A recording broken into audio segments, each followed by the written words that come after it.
Hello. Hi, everyone. Thanks so much for being here with us today. My name is Devin Kinasz. I'm the publisher and leader of Travelweek. We put on these future of travel events since the pandemic to keep you updated with all the information that you need to know. Here we are again in challenging and unprecedented times for our industry. Whenever something happens, it seems it's always the travel industry that gets hit first. And this certainly is the case now. The price of oil has skyrocketed, and along with it, we have the cost of jet fuel, price hikes, surcharges, and capacity cuts. And there's an even bigger concern, what's going to happen with jet fuel supply. So all this is playing out while travelers are getting ready for the busy summer travel season. And some advisors are definitely hearing some hesitancy from their clients. There's a lot of kind of like wait and see mentality out there. But there's an amazing side to this as well. People are still traveling. They're still prioritizing booking trips, and Canadians are for sure loving their vacations, and I don't think that's going to stop. The pandemic taught us that, we can get through these tough moments. Nothing can be as bad as that pandemic. So, that's why we're here today. This Future of Travel event is dedicated to onwards and upwards, knowing that we as an industry, yes, we will get through these times. We will continue to flourish. We will continue to sell and send people on amazing holidays that, really add to their quality of life. So I am going to introduce Cindy Sosrotomo. She is a deputy editor at Travelweek. Hi, Cindy. Thanks, Devin. Hi, everyone. I'm here with Alexandra Fortier, Deputy Director, Stakeholder Relations in the Emergency Management Bureau at Global Affairs Canada. Hi, Alexandra. Welcome to the show. Hi, thanks for having me. So it's been a bit of a crazy year so far, with one thing after another disrupting travel, as you know. First with Cuba's fuel supply, then violence in Puerto Vallarta, and now, of course, conflict in the Middle East. Throughout all this, there have been many travel advisories from Global Affairs Canada. What makes these advisories such an indispensable resource, not only for travelers, but also for travel advisors? Absolutely. And yes, this is such a volatile travel time. So our travel advice and advisories are ever more important to review prior to any travel abroad. So for those who are not necessarily familiar with them, our travel advice and advisories are really an essential resource, giving travel advisors and Canadians who wish to travel abroad really an overview, a comprehensive overview of everything they need to know at their destination regarding safety and security, entry and exit requirements, health, local laws. So for example, do you need a visa prior to entering that destination? Will biometrics be required upon entry? Are there areas that you should avoid more than others? Vaccines you should prepare for ahead of traveling? And of course, anything regarding natural disasters and climate. So we're approaching hurricane season as well. So if there are destinations that should be avoided during certain periods of the year, it'll all be listed in there. And in the unfortunate situation that you would require our consular services abroad, so the help of our embassies, all of the contact information is listed on our travel advice and advisories. So we highly encourage anyone to look at those before traveling. There's so much travelers and advisors need to consider now, of course, as you say. Now, the situation in the Middle East, of course, is ongoing. What do Canadians and the travel trade need to understand right now about travel to the region, particularly in terms of risk levels and rapidly changing conditions? Mm-hmm. So the situation remains very volatile in the Middle East. The security situation could deteriorate really at any time. So that's why we continue to tell people not to travel to the region. And we advise people who are there to leave while commercial options are still available if they assess that it's safe to do so. The reason for this is that strikes, military strikes, drone strikes are still very possible. There could be more shelter-in-place orders. And if hostilities resume, this could lead to airspace closures, so making it more difficult for people to return home. So just a note for business travelers, because we know that a lot of people go in the region for business. So if you're there, despite our travel advice, it's really important to be vigilant, because there have been attacks on civilian infrastructure, on business sites such as energy sites, oil refineries, telecommunications sites, even hotels, right? So you have to be vigilant, and it's important for anyone in the region and beyond to register. So I don't know if you're familiar with the registration of Canadians abroad tool, but it's extremely valuable, and it helps you. It takes just a few minutes to sign up. And once you're signed up, once you're registered, you will receive all the important safety and security updates at your destination. So if there's additional advice that you should be aware of while you're in the region or at any destination, you will receive them very quickly. But you've noted that it's a very volatile time for travel, just not only in the Middle East but beyond that, and we know that this crisis is having global ripple effects, really. So as we're fast approaching the summer travel season, it's important for travel advisors and for Canadians traveling abroad to be aware that this crisis could impact their summer travels. We're seeing global fuel shortages, supply chain pressures in regions like Europe, Asia in particular. So if you are planning to travel abroad, just make sure that you're aware that flights could be canceled. There could be rerouting of flights, misconnections. It could also lead to higher fares for summer travel. So really thinking about that added flexibility before traveling. If you're someone traveling with medication, make sure that you have that extra week, that extra medication with you if you're there longer than planned. Additional funds if you're there for an extended stay that was unplanned in the beginning. So things like that can be really helpful. And of course, comprehensive travel insurance that covers cancellation coverage, really, really key as we're heading into that season. Yes, insurance is so important right now. And that was a good tip for advisors to please tell your clients to register. Let's backtrack to Cuba for a bit, a beloved destination for Canadians. They, of course, are dealing with a fuel shortage, and many airlines have paused service. How would you assess the current situation in Cuba from a Canadian travel perspective, and what indicators should we be watching for to gauge when tourism conditions may stabilize? Mm-hmm. Very good question. And, we know that the situation in Cuba remains unpredictable.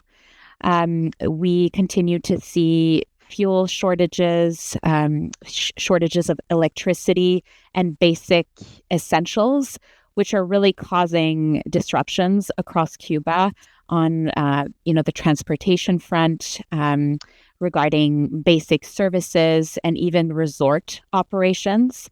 So this is why we continue to tell Canadians to avoid non-essential travel to Cuba. Some of the indicators that you mentioned, some of the indicators that we monitor would be, the things like the availability of flights. We know that Canadian carriers are not flying to Cuba at the present time, for example. The availability of fuel, electricity, running water, how the situation at hospitals, so the medical services, emergency services, how those are faring. So we also know that the hurricane season is fast approaching, so that means that the risk for Cuba is heightened because of their already fragile infrastructure. So when the situation changes, we'll make sure to update our travel advice and advisories. That's good to know. And it's become obvious this year that global disruptions are becoming more frequent and unpredictable, which can feel overwhelming to keep track of all of the latest news. There's so many moving parts. what's the best way for travel advisors to stay up to date with Global Affairs Canada's latest advisories and alerts?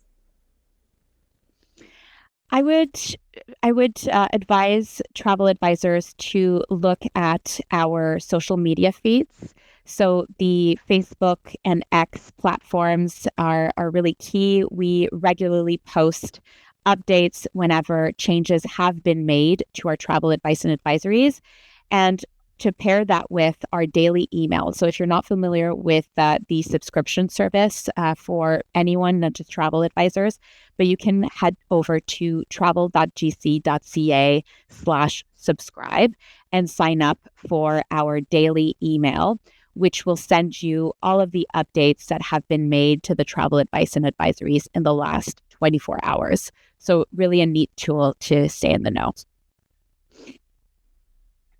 I know that Global Affairs Canada offers much more than just travel advisories. You offer a wide range of resources, from entry requirements to consular services abroad. Can you highlight a few of these tools that are especially valuable for travel advisors today?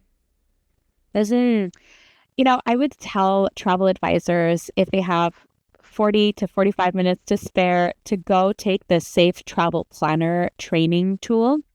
This will give you also a certification at the end of the course, indicating to clients that you've taken this course. It walks you through all of the tools that are at your disposal from a travel advice, from a Global Affairs Canada perspective.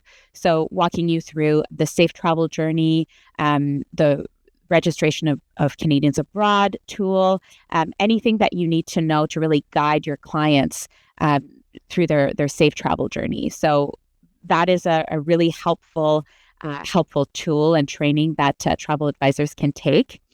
And I would also encourage travel advisors to go look at our specific thematic web pages on travel.gc.ca.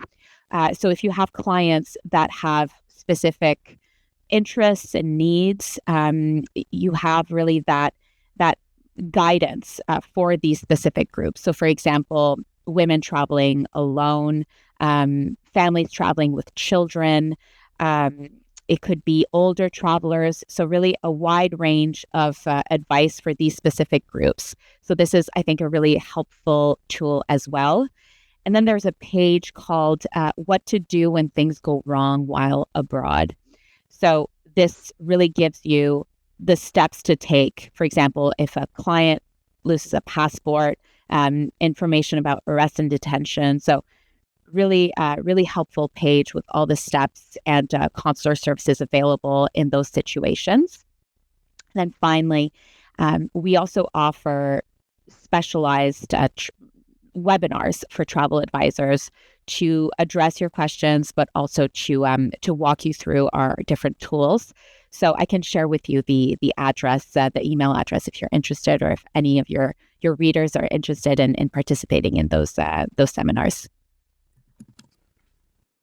Things can go wrong while abroad, as these past few months have shown, for sure. Now, we have time for one final question. What key message or advice would you like to share with Canadian travel advisors who are guiding their clients through this new normal of global uncertainty? Yes, new normal. I would say preparation is key to really understand where you're going, to stay abreast of our travel advice and advisories. So not just when you're looking for a destination and 6 months before going on a trip, but also as you're there, to regularly look at the website to make sure that clients are signed up, as we talked about, for the registration of Canadians abroad service. That's really key to make that part of your client's travel routine, and to also, I think that's a helpful tool that travelers can have in their back pocket, knowing where our embassies are located at their destination. So on each destination page of travel.gc.ca, there is a tab with the information for our embassies abroad. So if you carry a card in your wallet with that phone number, that WhatsApp number, email, it can really help you in a situation where you need assistance. And of course, travel insurance. Get travel insurance. Comprehensive coverage. An absolute must these days. Some really good advice there. I'm sure everyone watching will, benefit from all that. So thank you for sharing. And thank you so much for being here, Alexandra. I can speak for everyone watching that we really appreciate it. Thanks so much for having me. Anytime. Now, let's check in with Catherine Folliott, Travelweek's editor.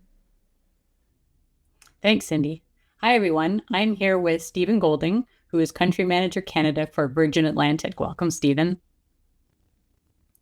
Thanks, Catherine, and Travelweek. Thanks for having me. Really, really excited about being here today. That's great. Well, let's get into it. It's been just about a year since Virgin Atlantic introduced its new flights from Toronto to London Heathrow. What can you tell us about how those flights are performing? First of all, I've got to thank the travel trade because you all have been a huge, huge contribution to what we did in the last year. But in general, we are extremely encouraged by how the group has established itself in market. Toronto was a deliberate, disciplined re-entry for Virgin Atlantic into Canada, and it's performing right in line with how we had it set up in the strategy. We are operating in an extraordinary environment right now where volatility is now structural within the business. And success is not just about chasing volume, it's about building the resilience in the business for within that context, right? So the Toronto route reflects just that. Targeted capacity, strong corporate premium demand, robust leisure and VFR traffic flows. And we did deliver that along with consistent operational delivery. And in fact, in the first year, we had a 100% completion ratio out of Toronto. And this falls right in line with our solid on-time performance, which mirrors the rest of our Virgin Atlantic network, which in actuality puts our punctuality at the top of most airlines. So we've been very intentional in investing in routes globally and delivering strong returns that maximize the value of our constrained Heathrow slots. And Toronto fits that strategy perfectly, both from a demand and a broader partnership perspective. So in short, Heathrow-Toronto route is doing exactly what it was designed to do so. And as a result, we were able to see the build have a demand requirement of us to put 50% new capacity into the market alone. And that will continue to allow us to deliver a high quality, sustainable performance that matches that demand. That's amazing. That's great news. And that's an incredible completion rate. That's something I know that airlines really strive for. I know that right now, Canadians, and for a while now, about a year, they have been looking, to some new destinations. London is obviously not a new destination. Canadians love it, but they are booking away from some destinations and booking in more to others. And Europe and the UK is extremely popular right now. Do you think that has contributed to the route's success? Yeah, it's definitely been a contributing factor as to, where they're prioritizing non-US destinations, but I would say it's not the only one. What we have been seeing is a broader shift actually occur with customers prioritizing global relevance over purely geographical alternatives. So London Heathrow as a hub provides Canadian travelers with access to one of the most connected airports, which aligns very well with consumer sentiment of today. So from our perspective, this forms part of a wider strategic pivot where we are now competing on value and experience and not simply just on price and scale. So premium demand remains structurally strong and customers are increasingly choosing airlines that deliver a consistent, high quality journey. So while the shift away from the US travel has had an impact, the real driver is that we are offering premium, globally connected product that resonates in today's environment. I know that value is the magic word in the Canadian market, but as you said, the premium passenger is incredibly important for airlines. So I know that's a very, very big piece of the strategy too. You mentioned connections. I know that's a huge part of your strategy. People are flying from, say, on this route from Toronto to Heathrow, but then many of them are going on. What can you tell us about the connections that they can make from Heathrow with Virgin Atlantic? Yeah, that's actually one of the route's greatest strengths is because not only does it complement the existing Virgin Atlantic network, which spans across 4 continents, inclusive of 28 destinations across 16 countries, it really opens up Virgin Atlantic to the Canadian travel trade to book the world. So Toronto is not just a London service per se, it's a gateway into a highly optimized global network enabled by Heathrow connectivity, obviously, but also in line with our Delta Air France KLM joint venture partnerships. So alongside Delta Airlines, we operate the leading transatlantic network with onward connections to over 200 cities around the world. A key example of this is India, which is one of the most strategically important markets. And Virgin having operated there for more than, I would say, 25 years plus, it remains a high value cornerstone to us with strong premium demand and resilience. So from Toronto, customers can connect seamlessly via Heathrow to Delhi, Mumbai, Bengaluru, where we now are offering double daily services across these key gateways. We are also leveraging partnerships such as Indigo to provide pan-India coverage. And this unlocks 30 onward destinations within India without the need for Virgin Atlantic to deploy any of its own metal into that capacity. So that also approaches and reflects our focus on discipline over scale. So on the Canadian side, our expanded partnership with WestJet connects us on to 13 domestic routes through seamless code-shared. So ultimately, the strength of the connection proposition lies in smart, partner-led network design and essentially maximizing the customer's reach while maximizing our strong returns that's needed for the business. It's a very turbulent business right now, not for Virgin Atlantic, just for airlines in general around the world. We are in, once again, unprecedented times. We've got soaring oil costs, which then impacts the cost of jet fuel. We've got surcharges coming in from just about every airline. And you mentioned something a couple of questions ago that really struck with me. It was volatility is now part of our structure, and you just sort of assume volatility. How is Virgin Atlantic sort of navigating the turbulent situation right now? Yeah, in all honesty, it's about taking a disciplined and measured approach, in short. But because obviously fuel volatility is part of the broader reality facing the industry. And it's reinforcing our strategic shift from growth to resilience, right? So this means maintaining, structural cost discipline, carefully managing our capacity deployment, and essentially, in all honesty, focusing on margin quality. So we're not necessarily reaching to short-term fluctuations with blunt pricing decisions. We're more or less looking at a longer version of that, a longer-term impacts that present themselves, and evaluate what is needed based on the market conditions and plan accordingly. So throughout that, we got to ensure that we remain focused on delivering value through our product, reliability, and network strength. If I may add, in addition to that, we are just in the tail end of completing our multi-billion-dollar fleet transformation project, which we've been executing on that for a few years now, and we will have completed by the end of 2028. When that is completed, we will have a 100% next-generation aircraft fleet with an average age of 6.9 years old. And that includes our Boeing 787 cabin refurbishment that's going to be based on the Airbus 330neo configuration, as well as the introduction of 10 premium 330neos this year. And this will be alongside the existing A350 product, Airbus 350 product that we have in market, and that is currently servicing the Toronto market this summer.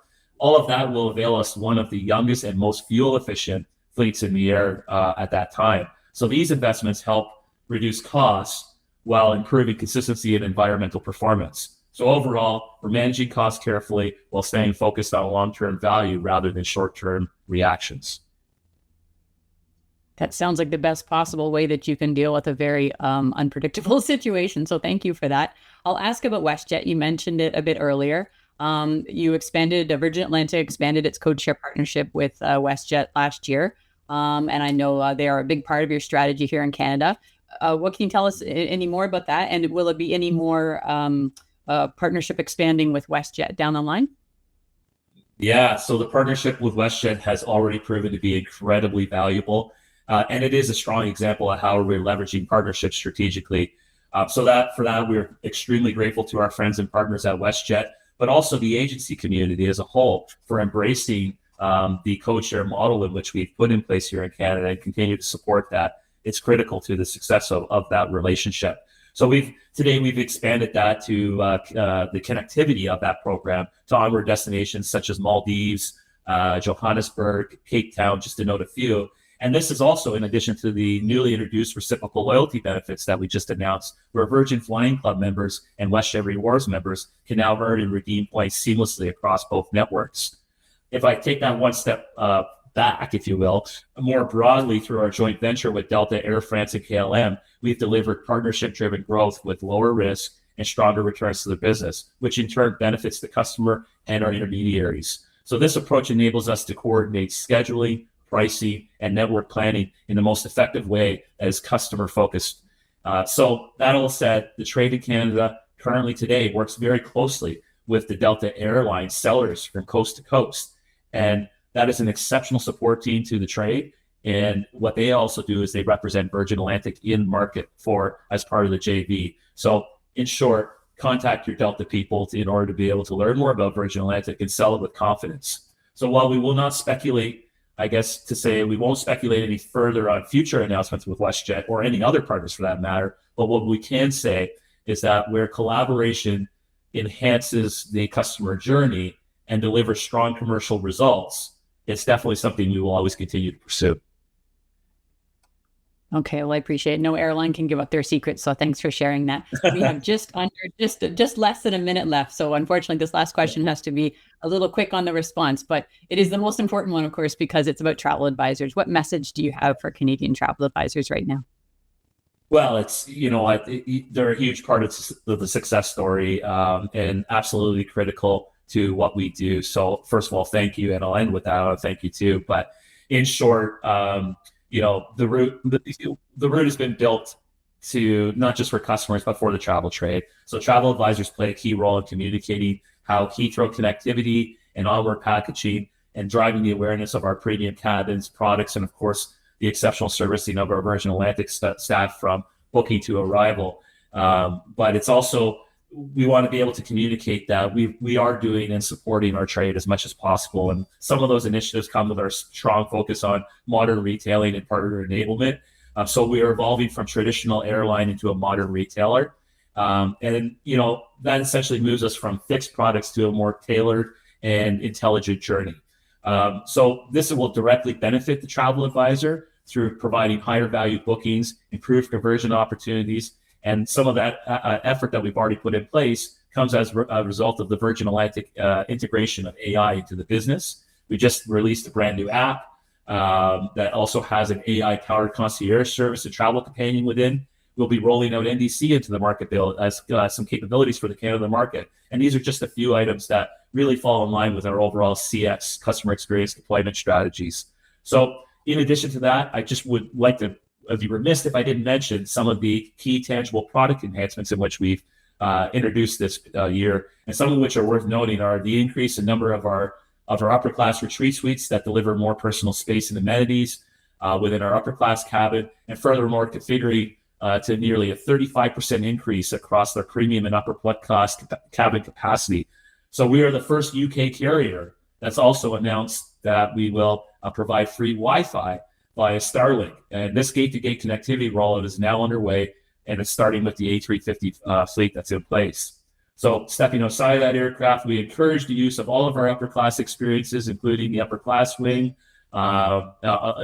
use of our 6 award-winning clubhouses across different locations, of which we've announced. We just reopened our London Heathrow clubhouse with some significant enhancements, such as premium food and drink menus, the Royal Box, the cinema, spas, and even the world's first immersive wellness dome called the Soma Dome. So truly elevated experience for our guests. And yes, advisors, you're not part of the success story. You are the core driver of it. So thank you for all your support.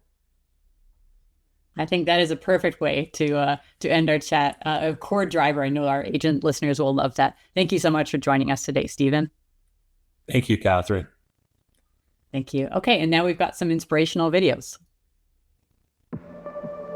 When does an island become more than just a place you travel for vacation?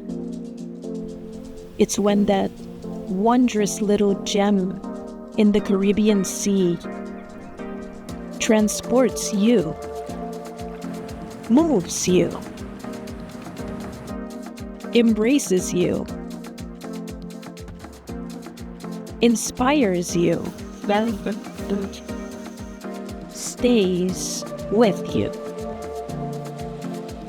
When long stretches of soft sand make an impression on your soul.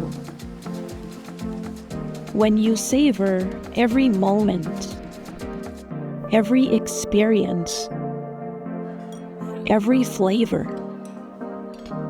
When the island's bounty nurtures you and brings you back into balance. When you feel the warmth of over 100 different nationalities living happily and as one. When you take in Mother Nature's treasures and make a promise to take care of them. When the trade winds carry love and you reconnect and rejoice in paradise. What makes Aruba an island unlike any other? That feeling of pure bliss and happiness that lasts long after you go home and greets you warmly every time you return to your second home. Aruba, one happy island. Hi, everyone. Now we have a very special guest. We have Angella Bennett. She is the Director Canada of the Jamaica Tourist Board. Thanks so much for being here, and thanks for all you do for Jamaica. Thank you, Devon. It's great to be here, and the opportunity to be on such a platform with you is a fantastic week. Future of travel is so current, so it's really a great time to connect and give an insight. Well, thanks for being here. Let's check in with Jamaica. Of course, they had that devastating hurricane not so long ago. How's the island doing? And more importantly, how is the Jamaican spirit? You know, Devon, we have a word in Jamaica. It's called talawa, and it means resilience and strength. And I read something this morning that is so true to how we feel as a Jamaican people and the country. And it says the rhythm of the people to the beauty of its beaches and the richness of its culture and attraction, this island continues to rise stronger and more vibrant than before. And I thought this was such beautiful words that really spoke to the recovery of the destination that is really moving at a rapid speed. And we are seeing that this is proven in the 1 million visitors that we have welcomed to the destination after just 5 months after Hurricane Melissa. So this speaks volume to the speed of our recovery.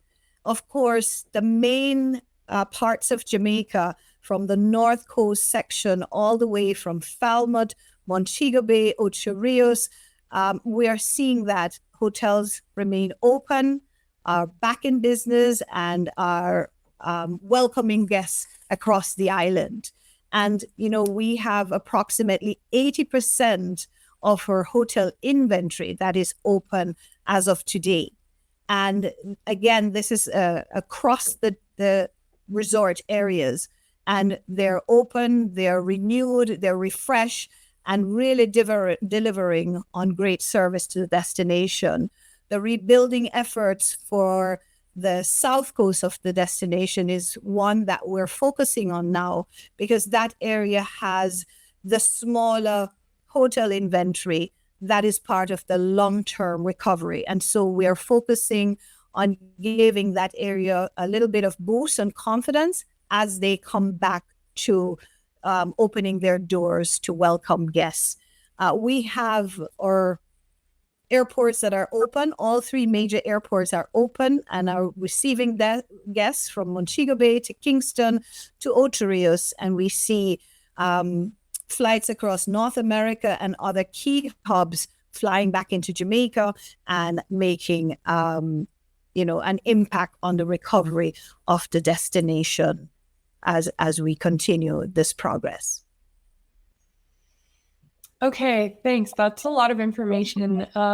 Maybe we can just clarify this a little bit. So Kingston wasn't impacted that badly. Everything on that side of the island is operational as usual. Montego Bay was hit gently, and then that's coming back, and all the resorts around Montego Bay and Ocho Rios are coming back online quickly. And then South Coast is an area where things are coming back a bit slower. Can you just clarify a bit more?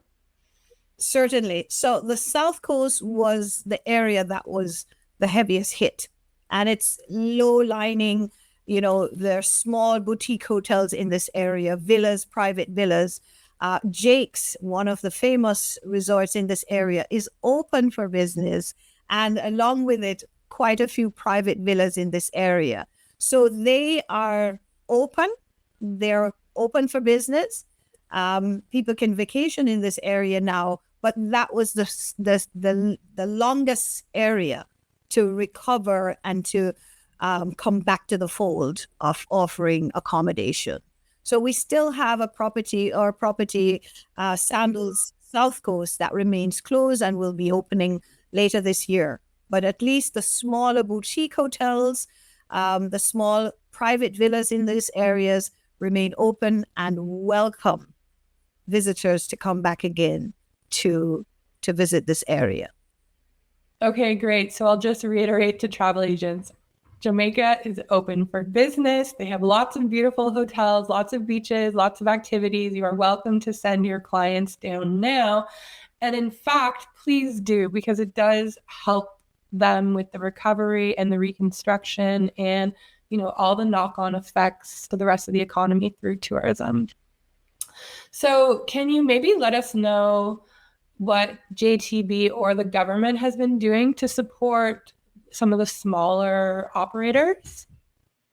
Absolutely. One of the major support we've given to the small hotel is to prepare them for re-entering into the market. And we have been on a global campaign to promote Destination Jamaica, to welcome visitors back to Destination Jamaica, and to explore all the hotels that are opened. So we did a collective campaign with our airline partners or tour operator partners to promote the recovery and the resurgence of the economy and the business of travel to Jamaica.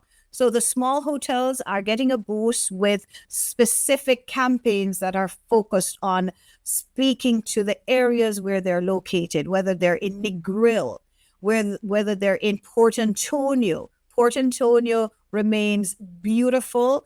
This area was not impacted much at all. So we have properties like G-Jam, Trident. Those hotels in those areas are small boutique hotels that need a lot of love and a lot of attention. And we continue to support them and to ensure that they remain part of our marketing, our global co-op marketing campaign to promote that they're open and ready for business.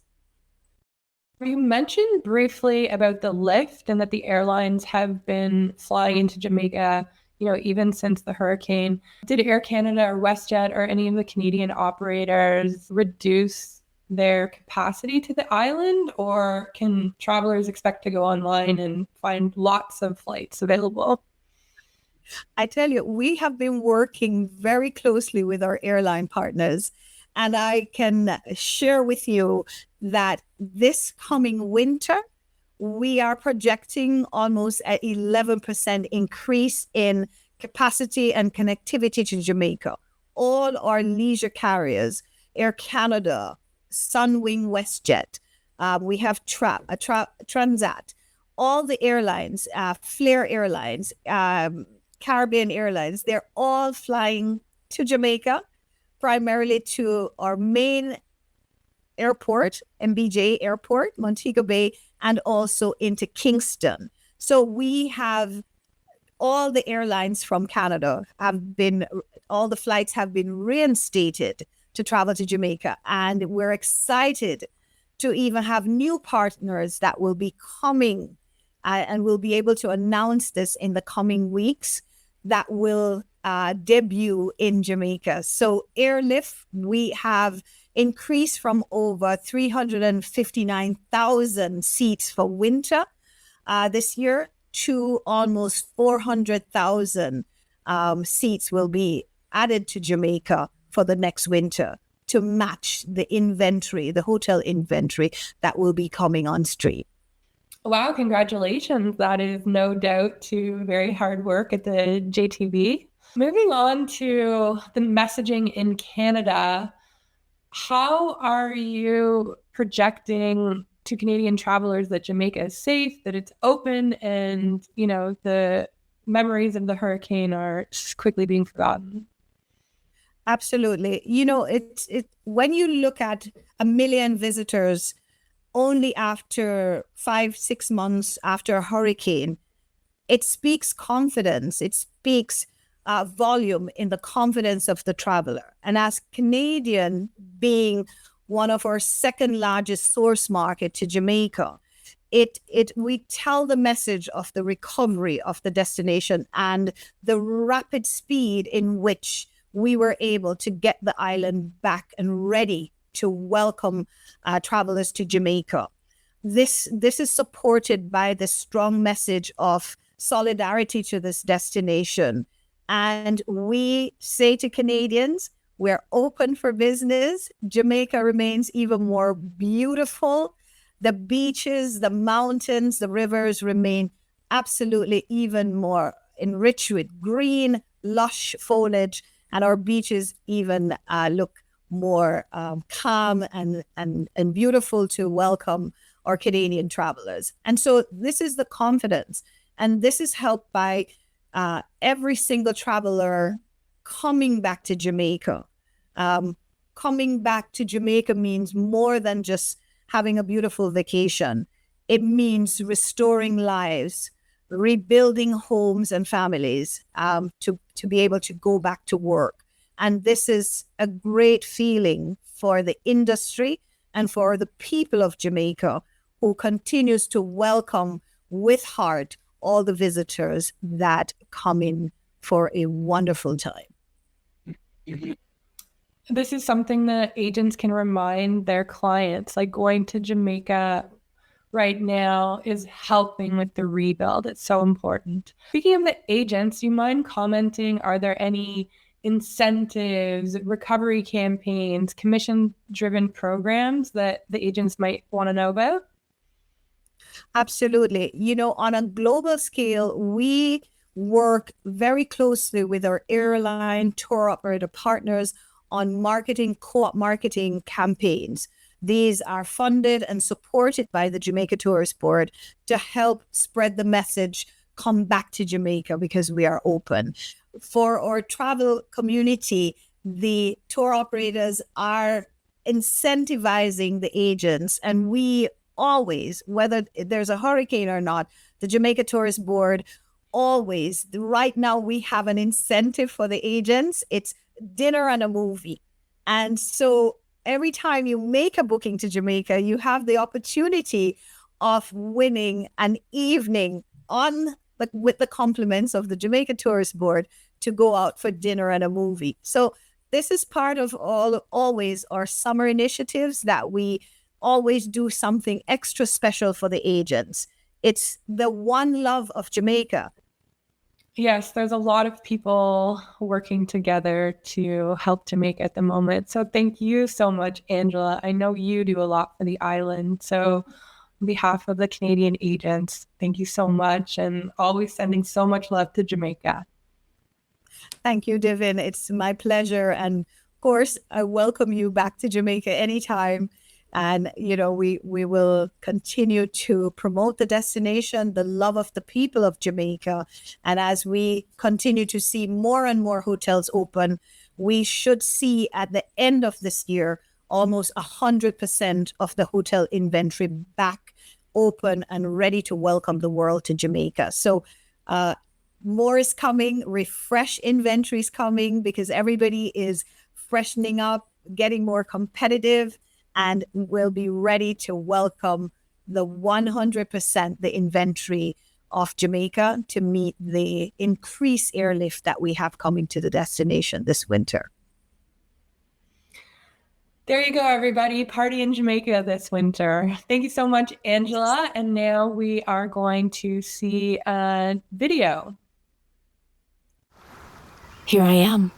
I've been watching people for a very long time. And I see everything. Castles that look like artworks, friends that become something more, matches worthy of a World Cup, endless siestas. They come to my shores to relax, to be cared for, to enjoy moments they'll remember all year. And I think to myself, they're so lucky, and not because of me, but because they can now do it in a new Iberostar, or better still, in 3.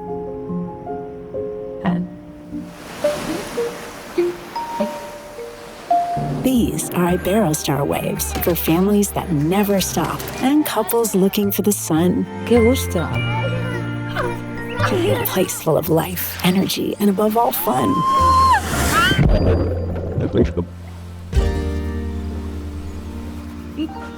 What a way to start the day. You can tell she's staying in an Iberostar selection. Vamos a la piscina. ¿A cuál de ellas? Here, people recharge, reconnect with their families and with themselves, and go home with a smile that will stay on their faces for a long time. Sensational. These are Joya by Iberostar. Bienvenidos al hotel, es un placer volver a verles. Life's genuine luxuries are enjoyed here. Incredible views, exquisite cuisine, and special moments of celebration. Because you deserve this. From Jamaica to Aruba, from Mallorca to Morocco, they will return home relaxed and happy. And I'll continue watching them, knowing that their stay has helped care for me and the coast around me. Because at Iberostar, positivity stays. Iberostar, beachfront resorts. Hi, I'm here with Jennifer Waver. She is AVP, Head of Travel Distribution for Manulife. Welcome, Jennifer. Hi, thanks. Thanks for inviting me, Catherine. So let's get right into it. This year has been very volatile so far, and no doubt there's more to come. I just wonder what you could tell us about any increase in sales of travel insurance that Manulife is seeing. Yeah, great question. And yes, clearly we've seen a definite increase in travel bookings and travel sales year over year. And certainly within the last few months, and even a large spike over the last few weeks. There's so much unpredictability in the world today. We have had, the issues in Venezuela, which prompted the fuel outages in Cuba in the month of February, causing thousands of cancellations for Manulife and also lots of refunds. Then we kind of exhaled for a moment, and suddenly the violence erupted in Puerto Vallarta and the surrounding areas towards the latter part of February. And to top that off, the war in the Middle East began at the end of February, and it's impacted Canadians who just sort of want to get their vacation started or they want to just get home. So these global events remind us all that travel insurance isn't only important, but it is an imperative piece to travel with. For sure. I love how you said exhaled for a moment. I think everybody exhaled, and then you're right. Then it was back to craziness. So my second question is, are people buying travel insurance even earlier than usual? Are you seeing that too? We sure have. And actually, it's well shifted, and it's well documented. And multiple Canadian studies have indicated that post-pandemic travelers are more aware of the timing and the sensitive benefits and acting sooner after making their first trip purchase. One thing that we do know is that early purchase is driven by awareness, and it really benefits trip cancellation, cancel for any reason, and interruption. And those things are all tied to the initial deposit and not the final payment. So this happens to be a part of our BDM training and used as best practices. That's good to know. And I know BDMs are a lifeline for travel advisors, so that's really good to know. I have a question about travel advisories. I know that travel agents are telling us that they have never checked the Global Affairs Canada website as often as they have this year. Travel advisories are always very important for safety, but also for getting travel insurance coverage. What can you tell us about that impact of travel advisories on insurance coverage? And also, are there any sort of misconceptions that are out there right now? Yeah, another great question. I think staying informed on the Canadian travel advisory website is becoming increasingly important. As you said, this is one of the perks of working with a travel professional. They are able to guide our end customers. They will inform clients if any advisories are in place to the destinations their clients are traveling to. That booking online directly does not. What people might not know is that travel advisories issued by the Canadian Government of Canada can affect both trip cancellation, interruption, and medical coverage while they're in destination. And I think to your second question, a common misconception is that people still don't understand that there are actually 4 Canadian travel advisories. Just as a quick reminder, the first level is to take normal security precautions, which is many places throughout the world. The second level 2 is the exercise of high degree of caution, which happens to be the majority of places in Europe, as an example. Number 3, level 3, avoid non-essential travel. 4, the last one is avoid all travel. And I think it's important that customers and travel agents are always reviewing the Canadian government website on a regular basis for updates regarding the destinations that they'll be traveling to. I think the last point is that our travel insurance policies for both trip cancellation and medical coverage are directly tied to these advisories, and they do play a significant role in determining the coverage that we do provide. So again, we're always encouraging our customers to call us if they have any questions related to their coverage before they leave or while they're on their trip. Our customer assistants, our team are always here waiting for your call. That's good to know too. I want to talk a little bit about your streamlined travel advisor platform, because I know that's very important for both Manulife and for their agent partners. What kind of feedback are you getting from advisors about the platform? How is it helping with bookings? And also, are there any features that you'd like agents to know about with the platform? Sure. Thank you. Yes, we did finally launch our new booking system, which was a long time in the making. To be honest, we hadn't had a new system since I joined Manulife more than 25 years ago. So that's a long time in IT years, that's for sure. So we have a lot of people asking, why did we make the change? The number one reason was that the platform that we were on, which was called iGo Insured, it was built on our legacy platform, and it was not compliant with Manulife's security standards as of today. And due to that, we needed to ensure that we had a totally secure platform. Number 2, we needed a platform that would allow us to be able to make updates quickly and at the same time offer our partners new and updated insurance products and features that we were just never able to do in iGo. Just a couple of examples would be that we have this save our quote functionality. Agents were asking forever for this, and we were able to finally provide it to them. So now we can display all of our plan types that the clients qualify to purchase all on one screen. Also, we have a re-engagement program where we send timed emails to customers who decline insurance from the onset. And again, this was not possible in our old system. We are now able to offer separate riders as well to provide flexibility to agents, customers who want to buy the coverage that they need and they don't want a bundled package. So again, is the system perfect? No, it is not. But I promise all of our partners out there that we are working hard behind the scenes to make it happen. Well, that's good. A nice down-to-earth, honest view. That really helps. I also want to talk about, because this year has been so crazy and this might be the new normal, what do travel advisors need to be doing differently in terms of explaining and recommending travel insurance to their clients? Right. Well, first, let me say that our travel agent network does an amazing job at selling our insurance products. However, we are encouraging them to lead the insurance discussion with value versus price. What travel advisors need to be doing differently today is leading their insurance discussions with coverage value versus price. And we ask that they not sell from their own pockets. Surveys indicate that the number one consideration for consumers who are purchasing travel insurance is that they basically want to know that their claim will be paid. Of course, that would be number one. Number 2, they want to ensure that they're working with a reputable company. That's also important. I think that we're certainly not naive that price is not a consideration. However, we want to ensure that our agents relate that to the overall value of the coverage being offered. And as you know, travel today is more complex than it's ever been. And Canadians, they want to travel, but they feel uncertain. And that's where our agents are uniquely positioned to lead. And I got to say that we are confident that agents also should include insurance in their initial trip booking, to reinforce that insurance is as important as the trip booking itself. So those are some of the things that we're trying to teach our travel agent network.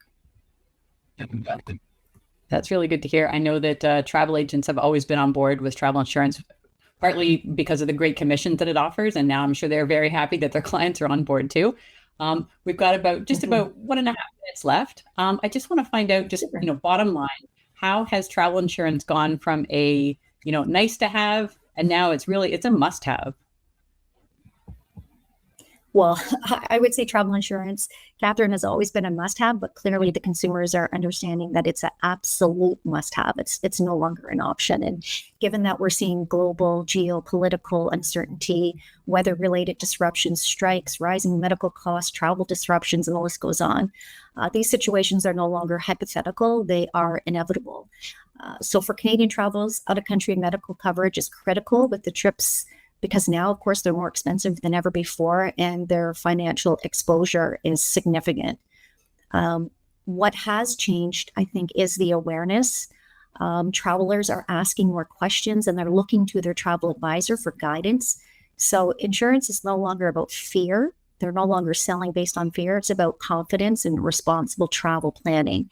And when positioned that way, it becomes an essential part of the trip and not an optional add-on. I just want to say that our BDM team are the best in the business, and they are here to assist our agency partners. They have years of experience training and guiding agents on how to increase their closing rates and their revenue, and most importantly, protect their clients so they can travel confidently.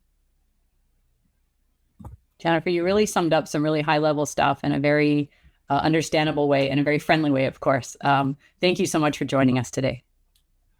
Well, thank you. And the entire Manu family want to extend a sincere thank you to all of our travel industry partners out there. Thank you. Thank you, Jennifer. And now over to Devin for some prizes.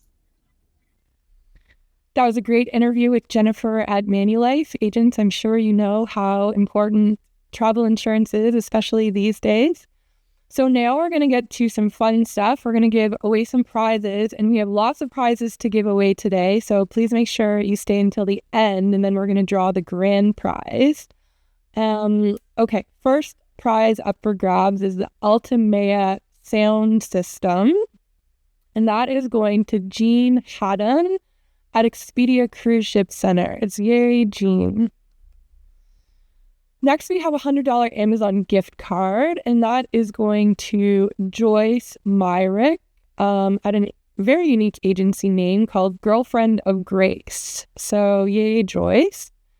And now we have a $500 Visa gift card, and that is going to Christine Crump, and she is with the travel agent next door. So congratulations, everyone. Please make yourself known in the chat box, and my colleague is going to help get you your prize.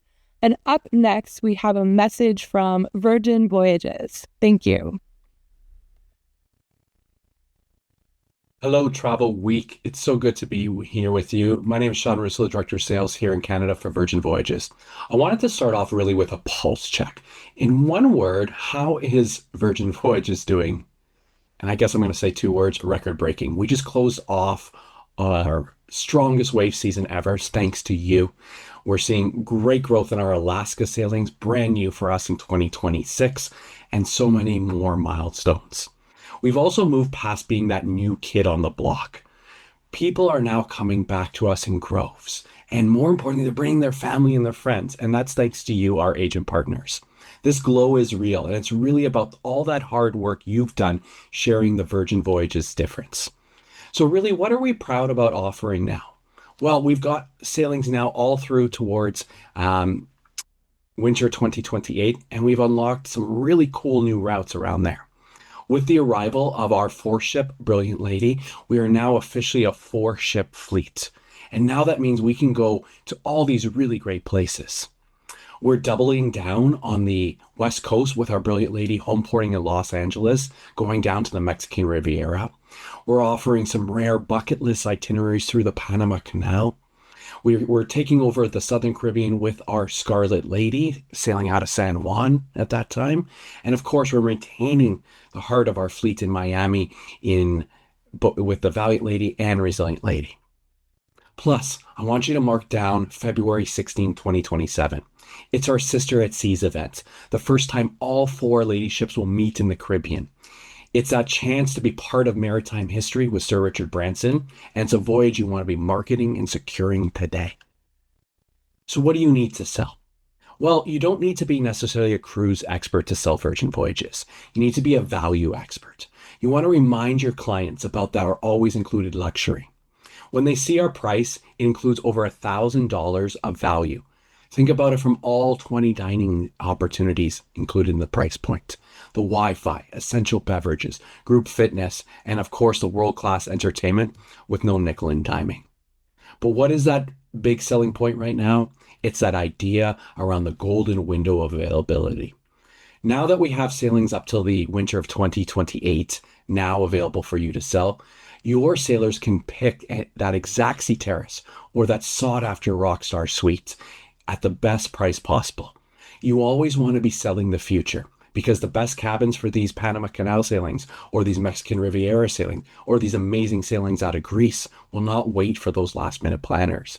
Position yourself as the expert who will get it done for them first. Finally, I want to leave you with this. This is now a movement. You're not just booking a vacation for your clients. You're changing the way people travel. You are helping them discover what it means to be a sailor in a kid-free, high-vibe world. Thank you for being the wind in our sails. Let's make this an amazing year together. I'll see you on the horizon, and thank you once again, Travelweek, for having me. Thank you from Virgin Voyages. Wow, doesn't cruising look fun? I haven't been on one in a couple of years. Maybe it's time. Now we're going to go back to the Caribbean, and we have a few videos. So first we're going to hear from Antigua and Barbuda, then we're going to hear from Princess Hotels, and finally the Mexican Caribbean. Hello, Travel Week. Tamika Wharton here from Antigua and Barbuda's Tourism Office. When we talk about the future of travel, one thing is clear. Travelers are no longer just looking for a place to go. They're looking for reasons to go. They want experiences that feel meaningful, they want connection, they want flexibility, and more than ever, they want to feel that their time and investment are truly worth it. Today, I'm excited to share with you a product that delivers on all of that, Antigua and Barbuda. This is not a one-size-fits-all destination. It is a place where travelers can truly shape their experience based on what they need. Antigua and Barbuda is a destination you can experience at whatever pace you like. You can unwind on one of our 365 beaches, enjoy incredible dining, or step into the rhythms of the islands through our festivals and events. From Sailing Week to Culinary Month to Carnival, there is year-round programming that gives travelers a reason to visit beyond the traditional winter season. And importantly, we know that ease matters. Year-round direct flights from Toronto with Air Canada and WestJet provides consistent and reliable air service, particularly additional summer flights this summer. We've also introduced tools to make the experience efficient. ArriveAntigua.com is free, it's mobile-friendly, it's a digital system that allows travelers to complete their information in advance, helping to expedite the customs and immigration process at the VC Bird International Airport. Together, this creates a streamlined journey from departure to arrival. At the same time, our product continues to evolve. We have exciting luxury developments on the horizon, bringing vibrant, lifestyle-driven energy to both islands. This includes the Nubu Inn, Barbuda, Nikki Beach, and the Marriott. But what truly defines Antigua and Barbuda is what your clients experience at the moment they arrive. It's stepping onto a glass-bottom boat and seeing the reef come to life beneath you. It is spending the afternoon sailing along our coast or discovering hidden beaches that feel completely untouched. As travelers look for more intentional and personalized trips, they are turning to you for guidance to help them understand not just where to go, but how to experience a destination in the right way. Antigua and Barbuda is a product that rewards that kind of planning. It allows you to tailor each journey, recommend the right stay, and create something that meets the client's unique needs. So as we look ahead, we see opportunities to welcome more Canadians, to continue evolving our product, and to work more closely with you, our travel professionals. I encourage you to learn more and explore everything Antigua and Barbuda has to offer. You could do this by visiting our travel agent training site, antiguabarbudata.com, and also reach out to us at any time. The Canadian office is here for you, and we are ready to support you. Thank you, Travelweek. Thank you to our beautiful travel professionals.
Welcome to the Mexican Caribbean.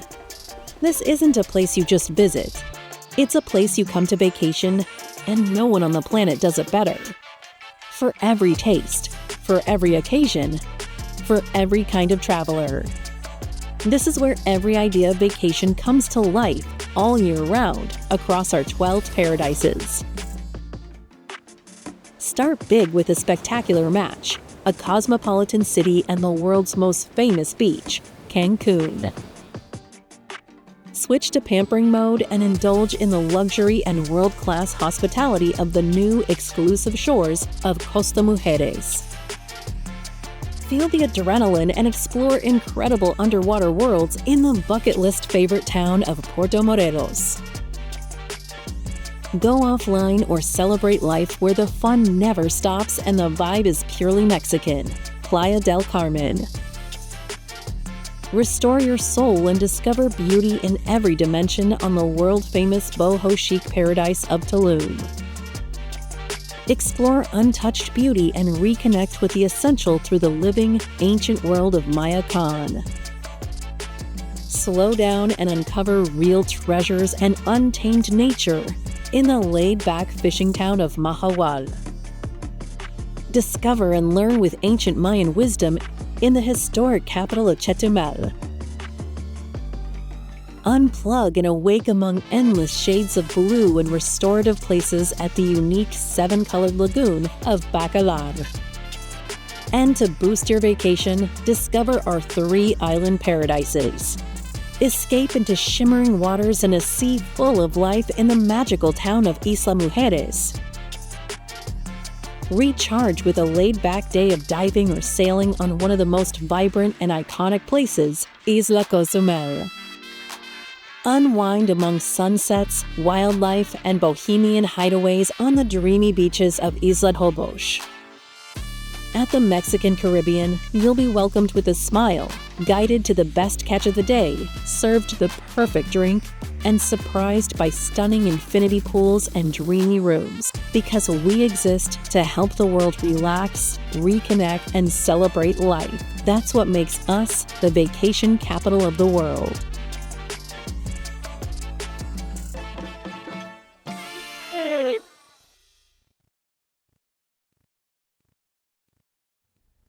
We're joined by Hilary Arsenault, who is GPS, Quebec and Atlantic for G Adventures. Welcome, Hilary. Thank you. So we are in very challenging times once again for the travel industry. What can you tell us about how G Adventures is navigating this whole crazy situation? Yeah, so since 1990, we've really been grounded in the belief that travel is a force for good. Our core strength really is our ability to adapt to industry changes without compromising who we are. Especially with our small group travel model, it really gives us the flexibility, and our close work with our local offices around the world really allows us to make smart, real-time decisions and quickly respond to what's happening on the ground, which is really nice. And then, of course, we keep our focus where it belongs, which is always going to be on our travelers and our travel agent partners through it all. Okay, that's good. That's all those years of experience are coming in handy. You mentioned small group travel, and I know that has been, G Adventures DNA since the very beginning. It's nothing new, even though everybody else is jumping on the bandwagon. What is it about this travel style that's working so well, especially maybe in these alienating times, I would say? Yeah, so as you mentioned, small group travel really has been at the heart of everything we do at G Adventures because it creates such a different type of travel. It's different type of experience. It's personal, it's candid, it's authentic, it's culturally immersive. I can't say so more good things about it because it really is all of those things, but it really allows travelers to connect more deeply with the places that they visit instead of just passing through them. And with the small groups, it really means more flexibility and more personal experiences while they're there in destination. Right now, we find that travelers are looking for a more authentic connection with those communities that they're visiting in destination, with the countries that they're traveling to. And small group travel really allows that and delivers that in a way that bigger tours simply can't do it. And the Ripple score really does show exactly how we operate, and it measures the economic benefit that we are delivering to those local communities and that people traveling on our small group tours help along with that. Well, that's great. What's selling really well right now, and what should agents have on their radar that might be particularly interesting? Yeah, well, as you know, we really traveled all around the world, all 7 continents, over 100 different countries. So to ask what's selling really well right now, it's a very long list because it's different for every region or every continent or even across different travel styles. So for example, if you're looking at Asia, we're seeing a lot of Japan, South Korea, even Vietnam. If you look at Europe, a lot of Portugal, Azores, and Ireland. But what's interesting is when you start looking at the different travel styles. So for solo-ish adventures, it shows that we are really going at looking at Scotland and the Galapagos and really top destinations. And then for deluxe, we're seeing a really big influx, especially to Egypt, where we're actually hosting an agent fam right now, which is really incredible. And then, of course, for the signature collection, we see some things like for the signature collection, we also see places like Cambodia having a rise. So people are really looking for more of a premium active travel. It's really performing very well. They are looking for that comfort without losing the adventure that they're going after. So, of course, they're looking at travel that is purposeful, travel that They can culturally immerse themselves. They want to create a positive impact along the way. And that's kind of our thing. So it works out really well. Well, this kind of question kind of ties into that. I find it interesting now that, as G Adventures has come along as a company over all these years, its clients have grown up, and also there's new clients, of course, they're younger as well. So high-end travel has become more and more of a focus for G Adventures. And I know that G Adventures just added 17 new itineraries to its National Geographic Signature Collection. So what can you tell us about G Adventures' approach to high-end travel? Yeah, of course. So our approach to high-end travel is less about luxury for luxury's sake and more about meaningful, elevated experiences. Travelers want comfort, yes, but they also want stories and experiences that they can't get anywhere else. They really want those bragging rights to be able to tell all their friends about. The National Geographic Signature Collection also combines incredible access, expert storytelling, deeper cultural connection and immersion into the destination and, again, the people that they visit. So it is still premium travel, but it feels very G. It's immersive, it's thoughtful, it's grounded in purpose and community, but it also sees inclusions like G for Good project visits, or also our Trees for Days initiative, where we plant a tree in your name for every day that you're on tour with us. So it's not just the thread count that counts, and we ensure that these experiences aren't all just for show. That's nice. The thread count is perfect, and I love that it feels very G. That's worded so well too. Another collection that you have that I know would be obviously very near and dear to the founders, Bruce Puntip's heart, is the Jane Goodall collection, and I know that the partnership with the Jane Goodall Institute was just extended. What do you want travel advisors to know about these really special trips? Yeah, of course. So through the partnership with the Jane Goodall Institute of Canada, travelers really get a deeper understanding of conservation and community. They're not just seeing wildlife, they're learning about the people and the project really helping to protect it. So Jane herself believed that wildlife deserved a wild life, and it really is our way of honoring her legacy with that. So funds from our Jane Goodall collection of tours actually go back to support the Jane Goodall Institute here at home in Canada, and the world really needs more Jane Goodalls in it. So JGI is really helping support youth in becoming ambassadors of wildlife on the planet. When we look at advisors, these are really powerful journeys for clients. These are for people who want their travels to mean something beyond just the itinerary. Think about the clients who are raving about the safari tour that they did over 15 years ago. Those are the ones we'd love to have join us on tours that are part of the Jane Goodall collection to relive those memories in a meaningful way. That's nice. Thanks for helping to, I know qualifying clients is always something that agents are always trying to do. So that which you mentioned there at the end with the safaris, that really helps. One final question. G Adventures Changemakers Challenge is ongoing until the end of May. And I know this is a really popular incentive for travel advisors. And with that incentive, 15 travel agents from Canada will be earning a spot to GX, which is taking place in September in Cambodia. I know GX has become legendary. It just sounds like an incredible event. What can you tell us about why an agent should prioritize trying to do GX Summit at least once in their career? Yeah, so GX really gives agents the chance to experience the heart of G Adventures in a way that no brochure, no webinar, no presentation ever could. It really brings the community tourism model to life with visits and interactions of our G for Good projects and destination. And agents really come back with a deeper understanding of the product and a stronger connection that impact travel can make. It really is inspiring, it's energizing, and it often completely changes the way that advisors talk about travel afterwards upon their return. So even for the agents who might not be qualified for Changemakers, they're still welcome to join the GX party by joining our adventure, and booking their own GX Cambodia experience is actually available to book for travelers and travel agents alike. So if any agent is interested in that, they can always reach out to their GPS and we'll be more than happy to help with that. Your enthusiasm is so awesome. And I know that when people work at G Adventures, they feel that enthusiasm for travel every day, and a certain special kind of travel that only G Adventures can do. So thank you so much for joining us. I really enjoyed talking to you, and more trips for G Adventures is a great thing. Perfect. Thank you so much, Catherine. Thanks, Hilary. And now back to Cindy.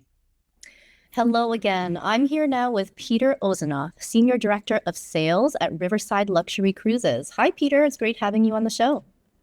Hi, Cindy. Thank you for the opportunity to be part of the Future of Travel virtual conference. So I know Riverside Luxury Cruises launched about 3 years ago, and you've been building really strong momentum ever since. What do you think Riverside has done right to be able to find success so quickly?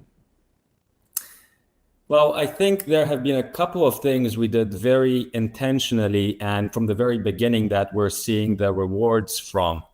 First, we built a product that really stands out in a highly competitive segment. Ours is a luxury hotel experience on the rivers. The space, the pace, the service philosophy, the culinary program, they're all a result of our owners' deep-rooted heritage in European hospitality. Second, right from our inception, we invested in our relationships with the travel advisor community. We got advisors, a lot of advisors on board to experience Riverside personally, which we continue to do. And that's probably been our greatest success story because they didn't just come back informed, they came back emotionally invested in the brand. They experienced the difference and they want to see us succeed because they believe in what we're building. Our growth has been fueled as much by belief as by bookings as well. And third, we've stayed very focused. We're not trying to be everything to everyone. We're trying to be exceptional for someone specific. That clarity shows up in every part of our experience. Sounds like a recipe for success for sure. Of course, everyone wants to sail Europe's rivers in the summer. It's a super popular time. But can you tell us how summer bookings are shaping up? And are you already looking ahead to 2027? Yeah, so really good. I mean, sales have been really good. Our trajectory, the trajectory that we're on is very strong, but more importantly, it's very intentional.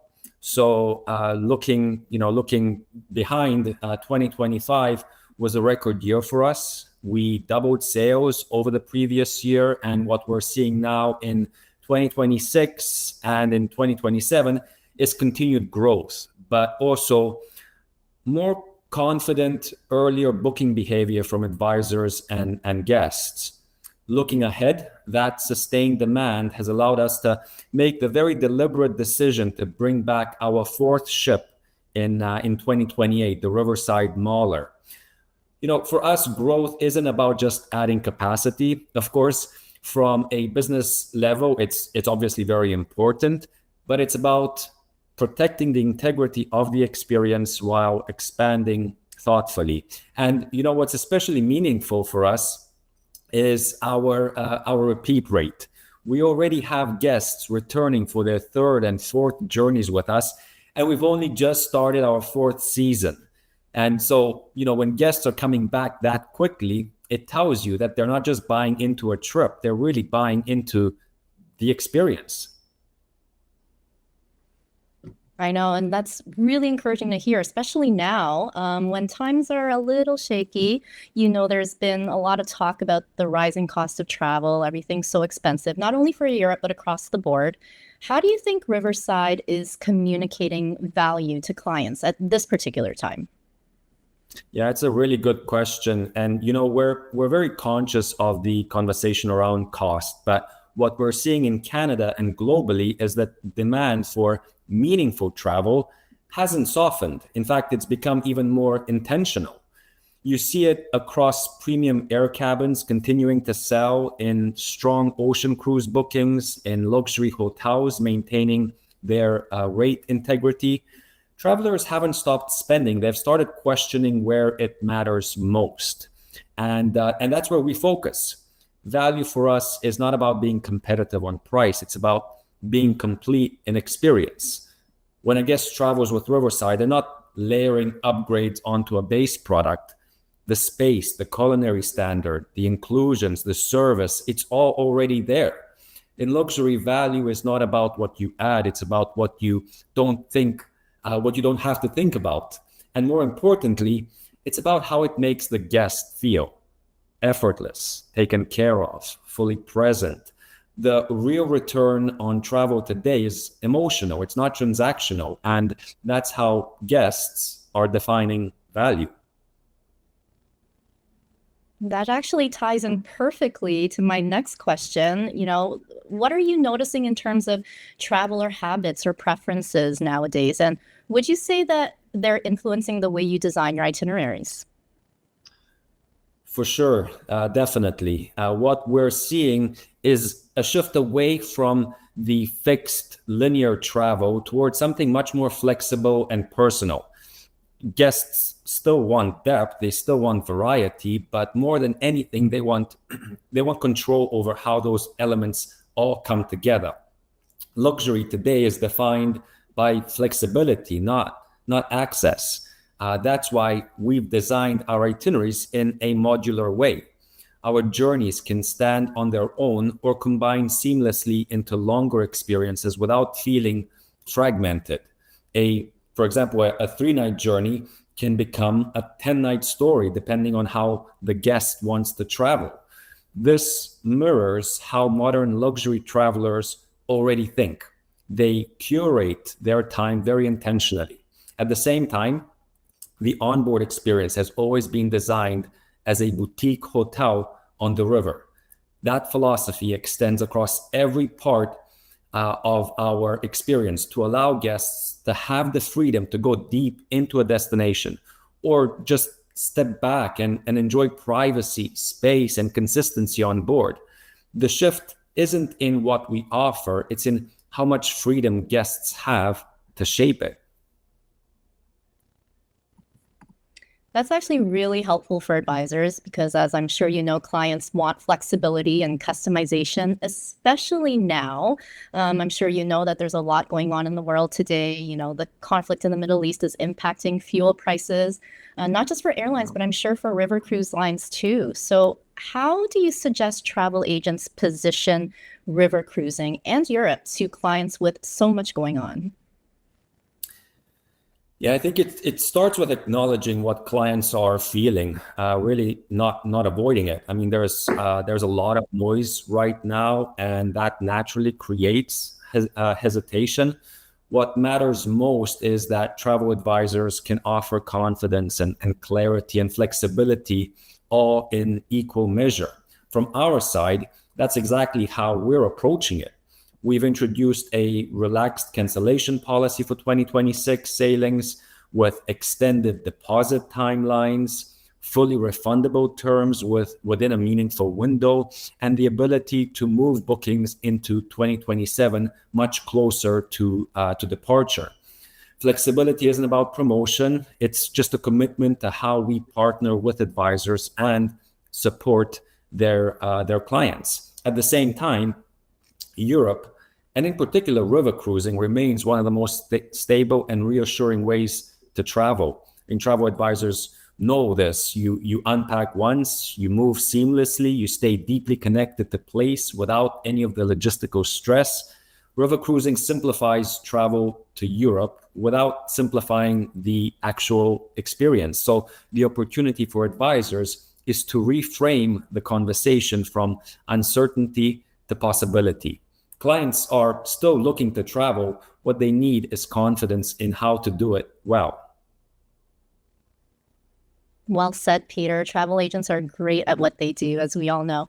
Now we have time for one final question. It's a bit of a fun one. If there's one thing you want every Canadian travel advisor to do differently when selling Riverside, what is it? I would say broaden the lens of who Riverside is for. The biggest opportunity for travel advisors is to position Riverside differently from how river cruising has traditionally been sold. Riverside isn't designed to fit into a conventional cruise conversation. It's designed to resonate with clients who think in terms of luxury hotels, private experiences and how they want to spend their time. Our biggest competition, it's not other river cruise lines, it's luxury hotels along the rivers of Europe, because that's how our guests are deciding. They're choosing between staying in a 5-star hotel in destinations like Lyon and Avignon, Vienna, Budapest, and exploring from there, or experiencing those same regions in a much more fluid, connected way without sacrificing space, privacy, or quality. So the shift for advisors is simple but important. Start the conversation from a hospitality mindset, not a cruise mindset. That's how you unlock new clients for Riverside, hotel loyalists, land-based luxury travelers, younger couples, even families, people who may have never considered a river cruise, but immediately understand the value of a luxury hotel experience that just so happens to move. And when you position it that way, the conversation and the opportunities change completely. Some great tips, Peter. I hope everyone was taking notes. Thank you so much for sharing all of that and for being here today. It's always fun catching up with Riverside. Thank you, Cindy, and thank you, Travelweek, for your continued support and partnership. Now, up next is a message from Railbookers. Hello, Travelweek agents across Canada. My name is Ryan Pulai, the new business development executive here at Railbookers Group. I'm based out of Kelowna, British Columbia, and I'm truly looking forward to working with all of you. First off, thank you so much for having me here today. I truly appreciate it. And if you're not familiar with us yet, we're a rail-focused, tailor-made FIT travel company that acts as a one-stop shop for the trains, the hotels, the sightseeing, the transfers, and so much more, all of which are customizable, so you can put together those beautiful, seamless itineraries for your clients without having to piece everything together on your own. I wanted to take a couple minutes today to share what we're currently seeing in the rail space today, what Canadian travelers are looking for right now, and how you as a travel advisor can tap into it. Rail travel is having a real moment, and we're witnessing it here in Canada. More clients are looking for those immersive, experience-driven trips, especially across Europe.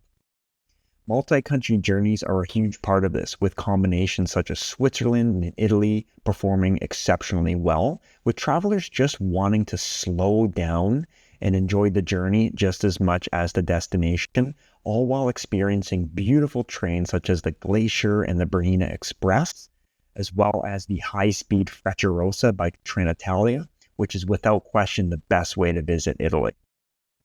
At the same time, there's been a strong resurgence in travel closer to home. Trips throughout the Canadian Rockies on board the world-class Rocky Mountaineer, or even out to the Maritimes, all remain incredibly popular. One trend that's creating a lot of opportunity right now is using rail as part of a bigger trip. So what do I mean by that? We're seeing a lot more advisors implement rail to their cruise bookings, either before or after, as a simple way to elevate the overall experience. On the product side, we're continuing to evolve by introducing more curated itineraries such as the new Stay and Explore product line, which are crafted for those who just want to experience more without frequently changing hotels. We're also continuing to grow our luxury offering as well, with experiences such as the all-new La Dolce Vita Orient Express. We're also excited to announce that we've officially introduced Japan to our product collection, featuring locally hosted itineraries that include the world-famous Shinkansen bullet trains and independent-style travel, but with the reassurance of a local host. Now, we understand that rail travel can sometimes feel complex, truly. I mean, when you're dealing with multiple countries, different currencies, vast train systems, that's where we simply come in. We handle all the logistics, connections, and customization, giving you a single point of contact and turning what could be a complicated booking into a presentable and easy sell. And lastly, we do know that your time is of course valuable, which is why we offer those instant quotes. Our rail experts will work with you live on the phone to build and price an itinerary right on the spot instead of waiting several days. That way you can respond to your clients right away. To support you, we run weekly webinars that are practical and easy to join, and we offer a unique travel advisor toolbox that includes brochures, downloadable maps, sales tools, and resources to help you plan and promote your clients' rail journeys. If there's one takeaway I could leave you with, it's this. Rail travel isn't just a way to get from one point to the other. If it's set up right, it can truly become the highlight of a client's journey. Thanks again for your time today, and I'm looking forward to working with many of you. Have a great day. Thank you to Railbookers. That was a very informative message. Now we're moving on to our second round of prizes. We've got some great ones up for grabs. First will be a $100 Amazon gift card, and that is going to Kingsley Ramos of Mondi, Canada. Our second prize is, have you seen those really cool LED red light masks that make your skin all glowy and dewy? Well, we're giving away one of those, and the winner of that is Airly Hiraku with the travel agent next door. Yay, congratulations. And then a great prize, a $500 Porter gift card. Wow, that's a good one. Is going to Karina Aversa with Expedia Cruise Ship Centers. So again, make yourself known in the chat box, and then my colleague is going to make sure you get your prize. And up next, we have a very important message from CIE Tours. Hi, everyone, and thank you for joining all of us today as we talk about the future of travel. I'm Jennifer Bond, and I'm the Business Development Manager here in Western Canada, and I'm going to take you on a little journey through all things CIE Tours today. But first, let me start you off with this short video.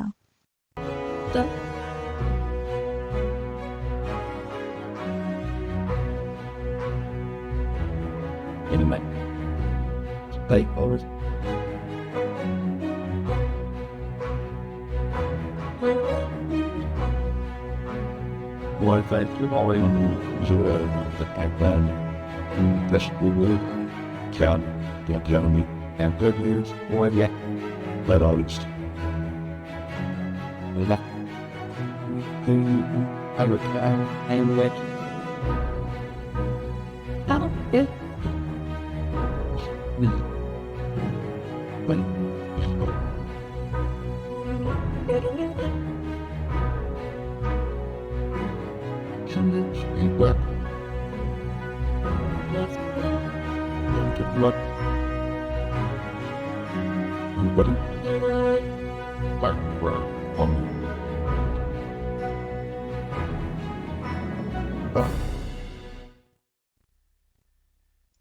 So what's new and what's next for us here at CIE Tours? Well, obviously, by the very nature of our business, we're pretty darn good at groups.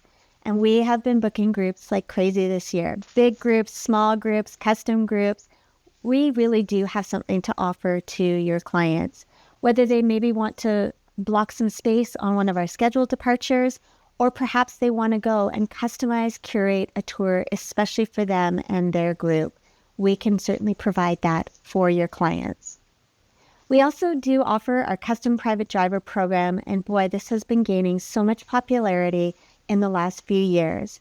This is for those clients who still enjoy going on an escorted tour, still enjoy having the itinerary and having the transportation and all of the things included, but perhaps don't want to be on a motor coach any longer. This is for groups up to 9 passengers, and this is a personal, customized, curated experience, especially done for your client's needs. We will build an itinerary for them, and they can be able to enjoy that curated, bespoke experience. Of course, we do have a variety of touring styles, which I featured in the video. Everything from our scheduled departures, our custom touring. We still do offer self-drive itineraries in Ireland. And of course, our brand new walking and hiking tours this year, which are going to be able to offer to your client, those clients who are looking for a different style of touring, maybe something a little more active, so that they are able to see Ireland through a different lens. And then brand new destination for 2027 because you asked for it and we absolutely are going to deliver. Portugal. So we are going to be offering a Northern Spain and Portugal itinerary starting in 2027. Now that should be available for booking in June of 2026 on the agent portal. But please keep in mind, there's still lots of 2026 content to sell. So not only do we have 26 still available for some of our departures, we also do have 2027 loaded in the agent portal and ready to go. And then lastly, I'd like to take this last few seconds to thank all of you for all that you do. Your passion for travel, for your clients, and your dedication to this industry is unmatched. So happy Travel Agent Day, happy Travel Advisor Appreciation Month, and in true Irish fashion, we're keeping the party going all month long. Don't forget to enter for your chance to win the grand prize giveaway, which is a 7-day guided tour of your choice for 2 of you. And of course, we're going to extend our travel agent discount through the month of May for both you as well as your traveling companion. So that's 30% off if you book in the month of May. Thank you for everything. Thank you for joining us today. Take care, and we'll talk to you soon. Attention Canadian travel agents.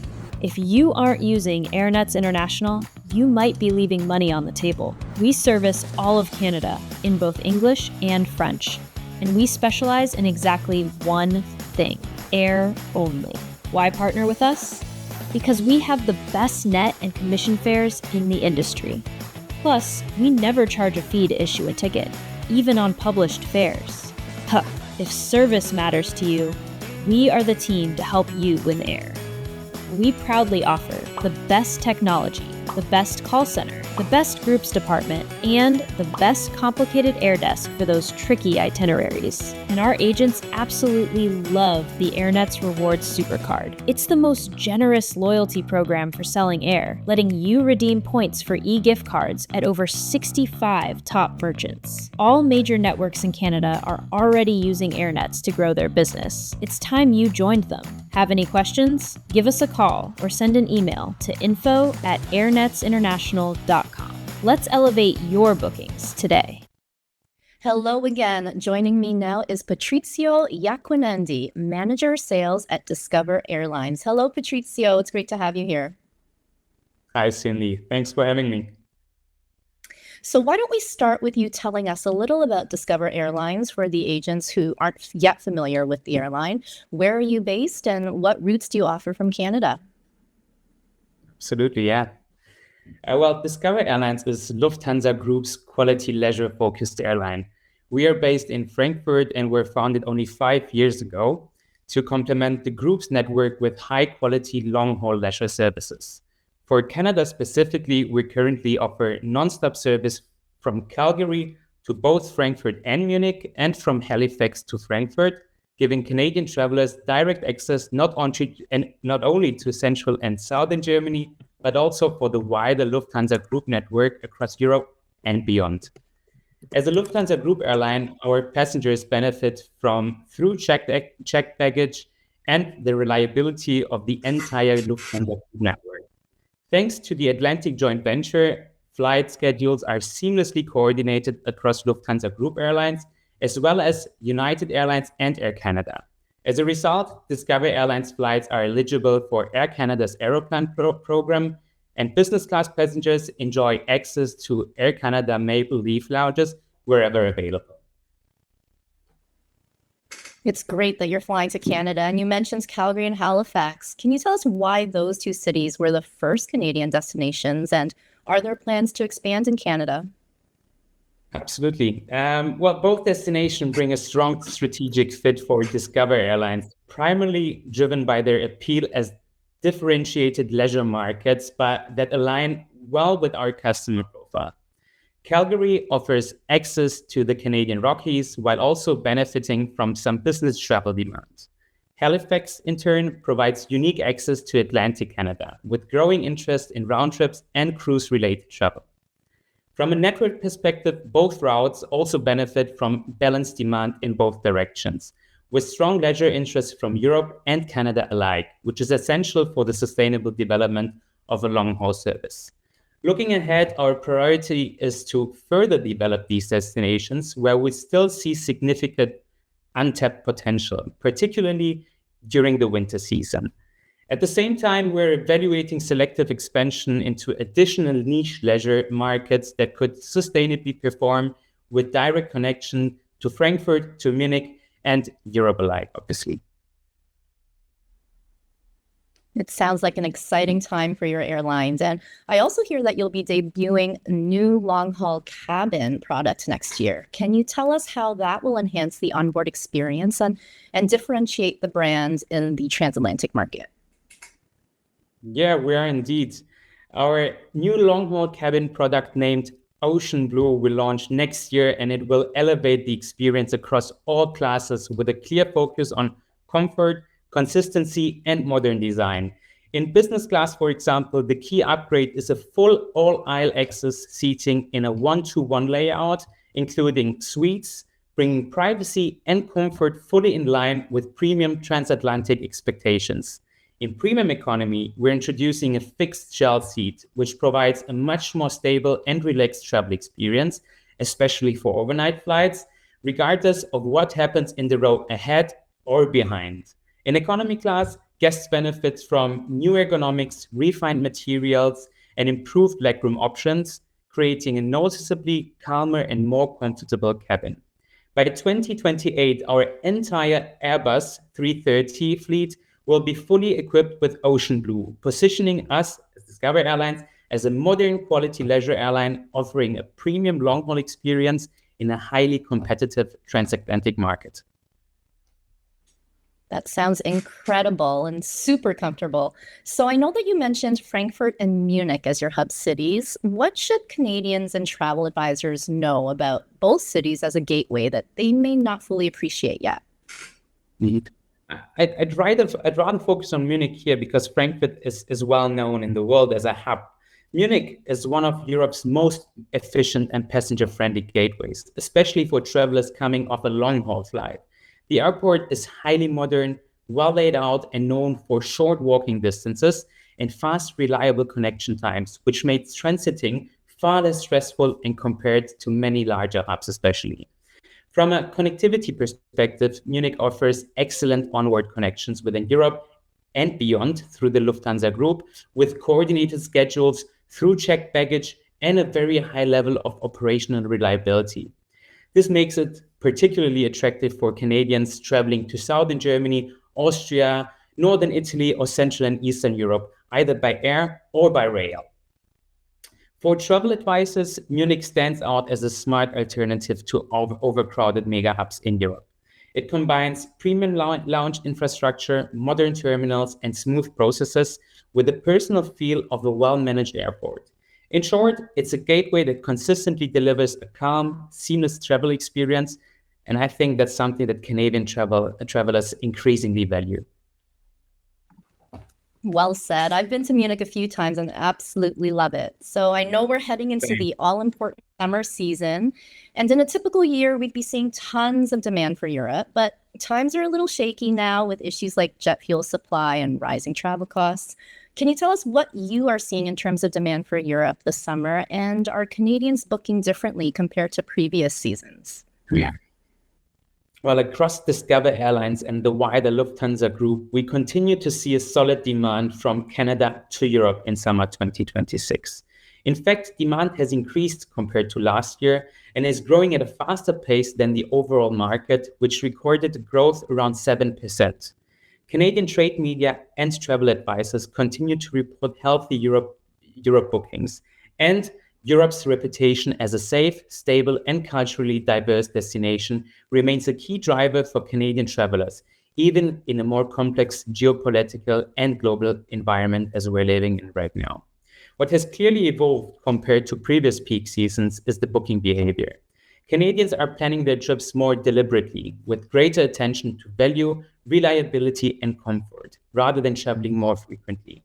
This is reflected in our own experience at Discover Airlines, where we continue to see strong interest in direct long-haul leisure travel and premium cabins, especially when combined with seamless connections via the Lufthansa Group network.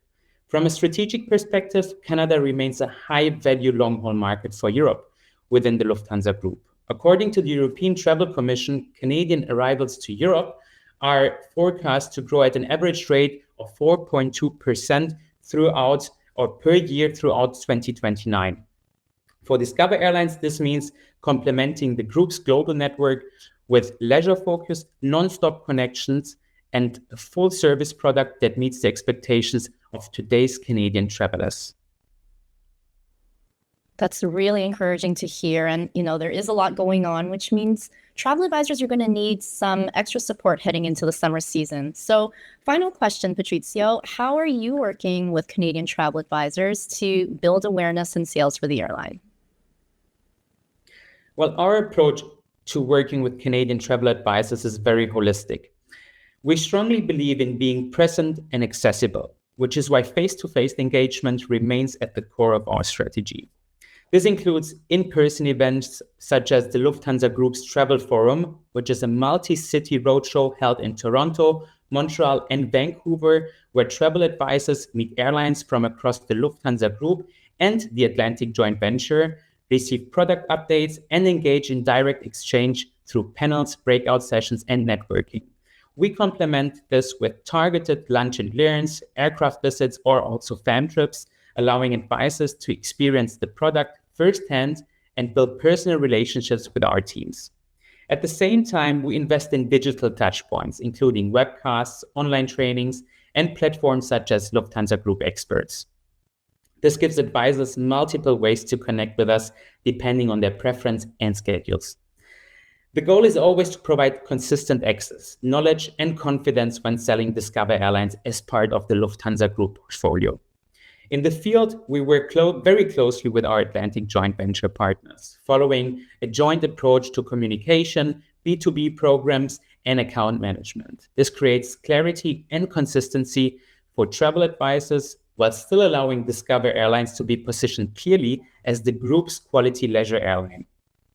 Looking ahead, the biggest opportunity to further strengthen our partnership lies in NDC, as it gives travel advisors access to competitive continuous pricing, richer content, and a broader range of ancillaries, enabling them to offer customers more transparent, tailored, and competitive solutions.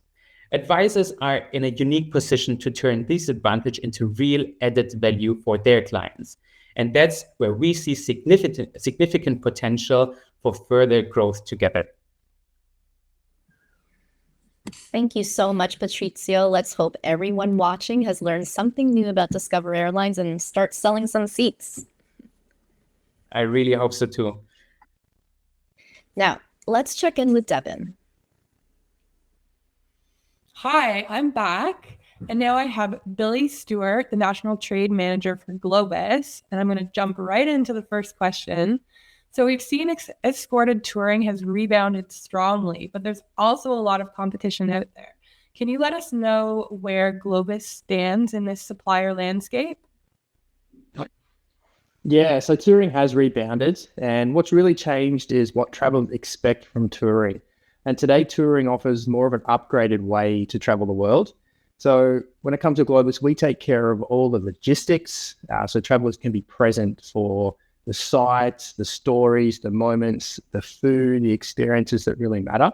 And most importantly, these days, we've built in the flexibility that our clients are looking for. So with Globus, it's actually the structure of a tour that sets you free, with thoughtful free time dotted throughout all of our itineraries, our Globus Choice excursions, which invite our guests to really personalize their experience without any of the planning. So in a more competitive landscape, our edge is pretty simple. We deliver the ease of tour with the freedom and flexibility that's built in. Yeah, I really appreciate the free time on tours. So we've all been hearing the news and there's all kinds of rising operational costs out there. Can you let us know how Globus is handling this without raising prices excessively for the consumer nor cutting agent commissions? Yeah, it's one of those things where everything's getting more and more expensive, from your cup of coffee to your travel experience. And so we've built a model that really gives both travelers and advisors the confidence to book. So for travelers, that means a price guarantee. So when they book, Their price is locked in. And for advisors, it means really high commissions paid quickly. And so instead of cutting corners or shifting costs, we're focusing on delivering a complete, well-designed vacation that's really easy to sell and delivers on the expectations, but most importantly, offers real value. So when the value is clear, the bookings come easy and confidence converts. And that's how we're protecting both the margins and the momentum with touring. Yeah, I wonder if my coffee shop will give me a price guarantee.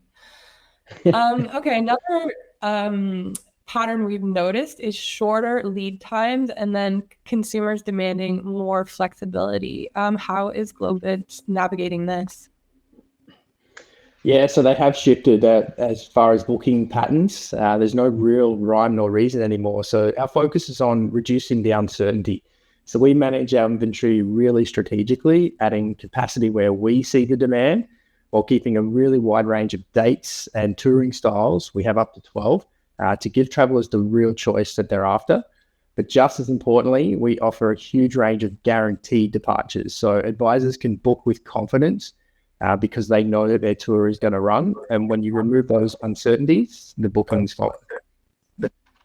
No, I'm almost afraid to check my phone today and see what the latest news is. But, you know, all this instability, all the different regions, how is Globus managing this, and how are they pivoting when a destination does go offline? Yeah, unfortunately, there's always something around the corner. Just when things are going smoothly, something pops its head up. So unfortunately, geopolitical uncertainty is part of today's travel landscape. So our approach is being proactive rather than reactive. So we closely monitor the global conditions and guidance, and we act as quickly as we can. Now, that could mean cancelling or rerouting or just adjusting itineraries. But at the core of our decision, every single decision has the same priority, and that's the safety and well-being of our travelers. But at the same time, we focus on clear and timely communication with both our advisors and guests, especially if they're in destination. And we give them some options to either rebook or shift their travel plans.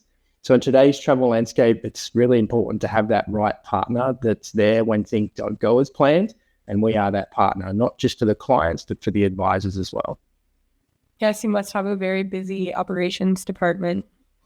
Okay, let's look ahead to the rest of 2026, going into 2027. Like, what are the hot destinations? Where does everyone go? Where have you added capacity? Yeah, so we lean into where we see the demand, but also where our Globus product really shines. And this year, we're seeing a huge spike in sales to Italy and then Scotland, England, and Ireland. Sticking over with Europe, we've got Portugal, which has been so popular in the last 4 or 5 years, but also Spain is really starting to take off. And then if you jump across the other side, Japan is in demand. We just simply cannot keep up at the moment. But interestingly enough, in the last 18 months, we've seen a really big spike in backyard travel. And what I mean by that is Canadians exploring Canada. And that really plays to our strengths because we have a huge breadth of product across Canada. And so people are wanting to travel to see Canada with as much detail as they can and with a trusted partner. But at the same time, when there are disruptions, we're building capacity where travelers are leaning in. We're expanding our small group portfolio as well, which is something that's really come out since the pandemic. And then off-season options. I was lucky enough just to come back from a Escapes, which is our winter or off-season offering in Wales. And it was such a great time of year to travel. So we're seeing a big increase in that. So we're meeting travelers where they're at, focus on those immersive, flexible vacations. And again, for the advisors that are easy to book. Yes, thanks for reminding us about your product in Canada. Of course, we have a beautiful country ourselves. I was thinking about going to Quebec City this summer myself. Okay, let's look ahead a little bit. What are the biggest challenges that Globus is going to be facing in the years to come? And, you know, what might the knock-on effects for travel agents be? Yes, I think the biggest challenge that we have is perception. And the perception that touring is really rigid. But the reality is that we offer much more freedom than what people think. So touring structure is actually what sets you free to be present in the moments when you're traveling and to connect to where you are rather than have to worry about doing everything yourself. And that's how we've evolved Globus. I already mentioned we've evolved our small groups. We've got our really thoughtfully built-in free time throughout all the itineraries. Choice excursions, which gives our guests 2 to 3 options rather than just having the one, so they can choose what they want to really customize their itinerary and have that flexibility that they want. So the model that we have works. It's just the story needs to catch up. But when we change the perception of touring, then the value sells itself. Well, thank you so much for being with us here today. And thank you for providing all these amazing tours and keeping our clients happy all over the world. Thank you so much, Billy. You're very welcome. Thanks for having me. So we're winding down our Future of Travel show. But of course, we have our last round of prizes and the grand prize to give out. So a 50-inch LED TV, that is going to go to Nicolina Bocci's from Travel Only. We have a $100 Amazon gift card that is going to Nicole Hobbs at Travel Best Bet. And now for the grand prize. This is an $1,000 Air Canada gift card, which who can't use an Air Canada gift card? And this is going to go to Genevieve Morin, and she's with Alta Voyages. So yay, congratulations to all of our winners today. We had some great prizes. Make yourself known in the chat box and my colleague will help you get your prize. So thank you all for being here with us today. It's nice to come together in these trying times and realize, you know, we've gotten through tough times before and we'll get through this one again. So you know, as long as we're focusing on onwards and upwards. So I just want to give a big shout out to Jamaica, One Love. Shout out to Cuba and all our friends on the island there. We really hope things improve there quickly. And of course, the war in the Middle East, we hope that comes to an end very, very soon. So thank you all. Have a wonderful summer. And from the Travel Week team, thank you so much. And we will see you all soon.